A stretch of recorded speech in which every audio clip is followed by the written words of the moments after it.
This is a program along with some grant funding that's designed to bring special things into our school.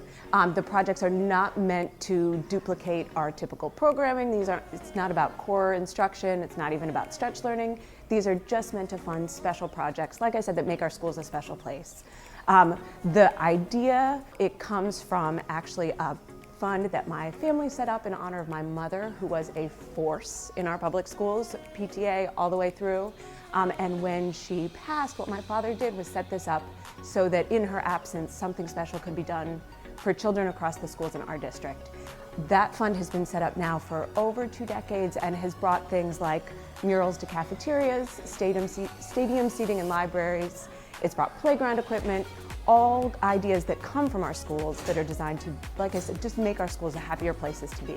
But the fact that these ideas will come from our students, they're usually the ones that have the best ideas.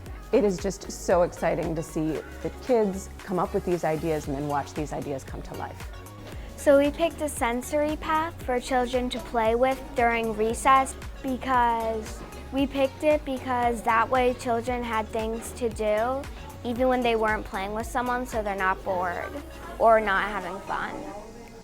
It's very helpful for people who might be having a bad day and they might just want to have some fun. If they have no one to play with, they can just walk along it and it will really be helpful to them.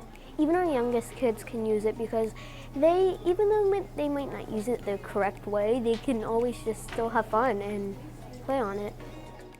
Well, the kids chose the Makerspace mobile cart because they really wanted something that all the students at our school could use and enjoy, and they felt that that would really help with their indoor recess because a lot of times when they can't go outside because it's too cold and they have things in their classroom, they kind of get bored of those same things, and they thought this would be a good way for them to be creative.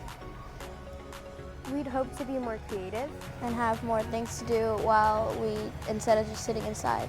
And we think the Makerspace mobile cart will be fun for all grades, and all grades will love it. I think we all love Makerspace because it comes with a whole bunch of varieties of things and more things for us to be creative and experiences things that we never had before. It's exciting to see students taking ownership of their school buildings, and it's exciting to see them empowered to change that environment. And so if they are coming up with ideas, talking with other students in their buildings, surveying their classmates, what might produce the biggest benefit, what might help the biggest percentage of students in their buildings, they're thinking through all these component parts. They're proposing these projects. The adults in the room are hearing them, they're listening, and they get to respond. With funding for these projects that students are going to see every day they walk in their schools. And from start to finish, it's amazing. It's really, really powerful and changes the environment in our school buildings.